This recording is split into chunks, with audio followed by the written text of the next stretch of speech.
जय हिंद, वंदे मातरम। दोस्तों, आज की इस वीडियो में हम बात करेंगे देश दुनिया की तमाम सबसे बड़ी खबरें। तो सबसे पहले हम देख लेते हैं कुछ हाइलाइट्स। यहाँ दोस्तों आज की इस वीडियो में हम आपको बताएंगे रिया चक्रवर्ती ने तोड़ी अपनी चुप्पी और कहा है सुशांत सिंह राजपूत भी लेते थे ड्रग्स। जानेंगे इस खबर को विस्तार से। साथ ही हम आपको बताएंगे अरुणाचल प्रदेश ने की एक नई मांग। जी हाँ, जिसने कहा कि राज्य को संविधान की 6ठी अनुसूची में जगह मिलनी चाहिए। जानेंगे इसके बारे में विस्तार से इस वीडियो के अंदर। साथ ही हम आपको बताएंगे सुशांत सिंह राजपूत से जुड़े, जी हाँ, उनके पिताजी ने कहा कि हत्यारन ने मेरे बेटे को ड्रग्स खिलाई यानी जहर पिला रही थी। जानेंगे इस खबर को भी विस्तार से इस वीडियो के अंदर। साथ ही हम आपको बताएंगे शिक्षा जगत को लेकर देश की सबसे बड़ी खबर निकल के आ रही है। नीट और जेईई के एग्जाम्स के लेकर सरकार ने क्या रुख अपनाया है, जानेंगे तमाम चीजों को विस्तार से इस वीडियो के अंदर। तो आप इस वीडियो के साथ अंत तक बने रहिएगा। साथ ही हम आपको बताएंगे प्रधानमंत्री नरेंद्र मोदी के द्वारा घोषित की गई कुछ नई योजनाओं के बारे में, जिसके अंतर्गत आपको मिलेंगे 4,500 रुपए घर बैठे। जी हाँ दोस्तों, कैसे मिलेंगे और कैसे आपको रजिस्ट्रेशन करना होगा, इन तमाम चीजों को जानेंगे विस्तार से इस वीडियो के अंदर। तो सबसे पहले हम बात कर लेते हैं आज की सबसे बड़ी खबर, जो है ऑफिस खुल गए अब मेट्रो भी चलनी चाहिए। जी हाँ दोस्तों, देश की समय सबसे बड़ी समस्या है यातायात को लेके। देश में अनलॉक की प्रक्रिया तो शुरू हो चुकी है, लेकिन अभी तक यातायात के साधन नहीं खोले गए। हम बात करें दिल्ली की लाइफलाइन मेट्रो को अब सब शुरू कर देना चाहिए या नहीं, इस पर पूछे गए जो है सवाल में ज्यादातर लोगों ने कहा कि यात्रियों ने कि लोकल ट्रेनें और मेट्रो ट्रेनें और पैसेंजर ट्रेनें, इन तमाम चीजों को जो है देश के अलग अलग हिस्सों में जितनी भी चलाई जाती है उन्हें खोल देना चाहिए। बात करें लॉकडाउन खुलने के बाद अभी सभी चीजों की वापसी तो हो रही है, इसी बीच मेट्रो के सफर करने वाले लोग कितना मिस कर रहे हैं, इसके बंद होने से लोगों को कितनी परेशानियां हो रही है, क्या अब इसको खुल जाना चाहिए? मेट्रो खुलने के बाद क्या लोग मेट्रो में सफर शुरू कर देंगे? इस पर जो है एक सवाल जो है पूछा गया था और उसका क्या जवाब आया, दिल्ली की लाइफलाइन मेट्रो को अब शुरू कर देना चाहिए। मेट्रो में यात्रियों को अधिक भीड़ ना हो, इसके लिए दिल्ली मेट्रो को किराया बढ़ाने पर भी विचार करना चाहिए। सेफ्टी के साथ सभी यात्री यात्रा कर सके, ऐसे में दिल्ली मेट्रो को सेफ्टी को लेकर इंतजाम की जरूरत है। बात करें जी हाँ दोस्तों अगली सबसे बड़ी खबर की, मुंबई की तरफ से भी लोकल ट्रेनों को शुरू करने की कवायद जोर शोर में शुरू हो चुकी है। मुंबई में मात्र जी हाँ दोस्तों 70 से 80 लाख लोग जो है एक दिन में सफर करते हैं लोकल ट्रेनों से। आप अंदाजा लगा सकते हैं इतनी बड़ी संख्या जो मुंबई में, यानी कि लाइफलाइन जिसे हम कहते हैं, मुंबई की लोकल ट्रेनें अभी तक बंद है। जी हाँ, सभी के लिए नहीं खुली हैं, सिर्फ इसेंशियल सर्विस के लिए खुली है, जैसे कि पैरामेडिकल स्टाफ हुआ या कोविड-19 से जुड़े हुए लोग, बैंकिंग से जुड़े लोग, रेलवे कर्मचारी, इन तमाम लोगों के लिए भी लोकल ट्रेनें खुली हैं। बाकी तमाम लोगों के लिए बंद है। फिलहाल 1 सितंबर से जो है उम्मीद की जा रही है कि लोकल ट्रेनों को खोल दिया जाएगा। तो चलते हैं हम अपने अगली सबसे बड़ी खबर की तरफ। जी हाँ दोस्तों, देश में सबसे बड़ी मिस्ट्री यानी सुशांत सिंह राजपूत के केस को लेकर है, क्योंकि देश में तमाम फैंस ने सोशल मीडिया की ताकत का जो है नमूना पेश करते हुए इस बात को जो है मजबूर कर दिया सरकार को कि इस केस को सीबीआई के हाथों सौंपा जाना चाहिए। बात करें सुशांत सिंह राजपूत की मौत के मामले में तमाम आरोप झेल रही रिया चक्रवर्ती ने पहली बार इस केस में चुप्पी तोड़ी। रिया ने खुद को बेगुनाह बताते हुए कहा कि जिस तरह की बातें हो रही है उनमें जरा भी सच्चाई नहीं। रिया ने एक इंटरव्यू में उसे यूरोप ट्रिप के बारे में भी खुलासा किया, जिसके बारे में कहा जा रहा है कि बाद में सुशांत बदल गए थे। रिया ने कहा कि वह सुशांत के पैसों पर नहीं जी रही थी, दोनों एक कपल की तरह थे। रिया ने कहा कि वह सुशांत से प्यार करती थी और उनके पास किसी 5 जांच एजेंसी से छुपाने के लिए कुछ भी नहीं है। बात करें फ्लाइट में बैठने से पहले दवा लेते थे सुशांत सिंह। न्यूज आज तक में जी हाँ दोस्तों एक इंटरव्यू में रिया चक्रवर्ती ने कहा कि यूरोप के ट्रिप में जब हम जा रहे थे तब सुशांत ने बताया कि उन्हें फ्लाइट में बैठने से डर लगता है, इसके लिए वो एक दवाई लेते थे जिसका नाम था मोडाफिनिल। फ्लाइट से पहले भी उन्हें दवाई दी जाती थी क्योंकि दवाई हर वक्त सुशांत के पास ही रहती थी। सुशांत ने मेरे लिए टिकट्स कैंसिल करवाए, फिर खुद बुकिंग की। रिया ने बताया कि पेरिस में मेरा एक शूट होना था, इसके लिए इवेंट ऑर्गेनाइज करने वाली कंपनी की तरफ से फ्लाइट के टिकट्स और होटल की बुकिंग हो चुकी थी, लेकिन यह सुशांत का आइडिया था कि किसी बहाने यूरोप का ट्रिप करते हैं। सुशांत ने इसके बाद मेरे टिकट्स कैंसिल करवा दिए और खुद के पैसों से फर्स्ट क्लास की टिकट बुकिंग की। मैंने उसे टोका भी कि तुम बहुत पैसे खर्च कर रहे हो, ये ट्रिप बहुत ज्यादा लंबा है। 3 दिन तक कमरे से बाहर नहीं निकले थे सुशांत। रिया के कहते हैं कि हम पेरिस में लैंड हुए, 3 दिन तक सुशांत कमरे से बाहर नहीं निकला। जाने से वो बहुत ही खुश था, लेकिन पेरिस पहुंचने के बाद वो कमरे से निकले ही नहीं। स्विट्जरलैंड पहुंचने पर वो खुश थे।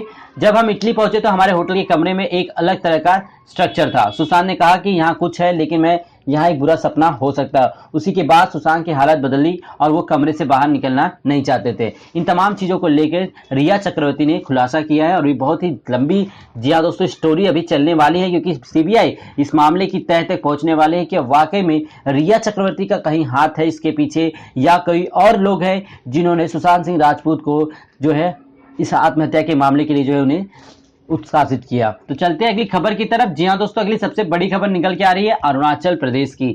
जी हां, अरुणाचल प्रदेश ने मांग की है कि राज्य को संविधान की 6ठी अनुसूची में जगह मिले। विधानसभा में प्रस्ताव होगा पेश।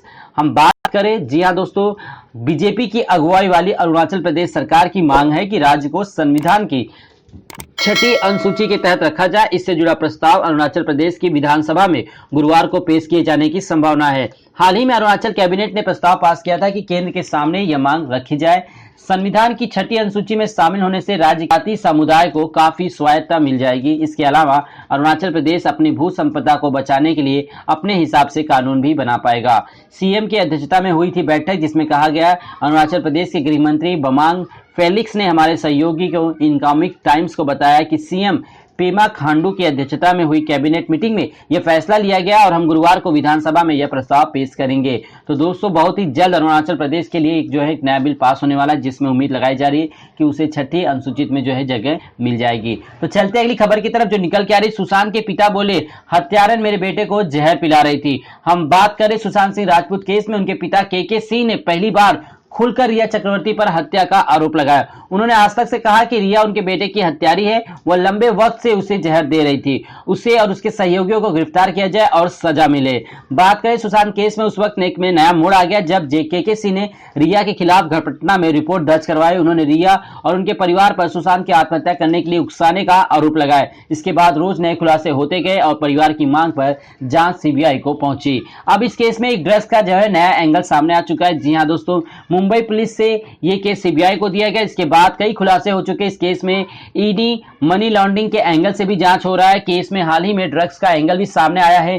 टाइम्स नाउ ने कुछ चैट्स के जरिए ये बात पता चली कि रिया के ड्रग डीलिंग्स में इन्वॉल्व होने की बात भी सामने आ रही है। साथ ही रिया पर सुशांत को ड्रग्स के आरोप भी लग रहे हैं। रिया के व्हाट्सएप पे चैट से खुलासा हुआ कि सुशांत को भी ड्रग्स लेने की आदत थी।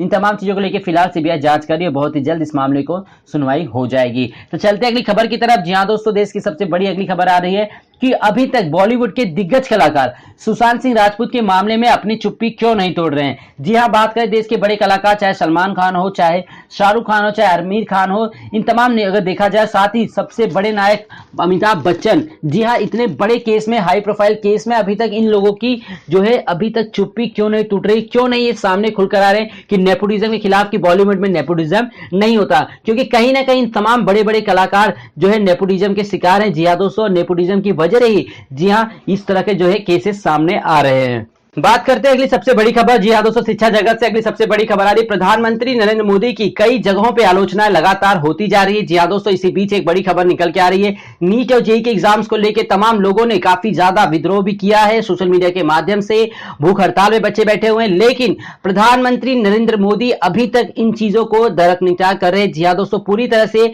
नजरअंदाज किया जा रहा है बच्चों के भविष्य को लेकर।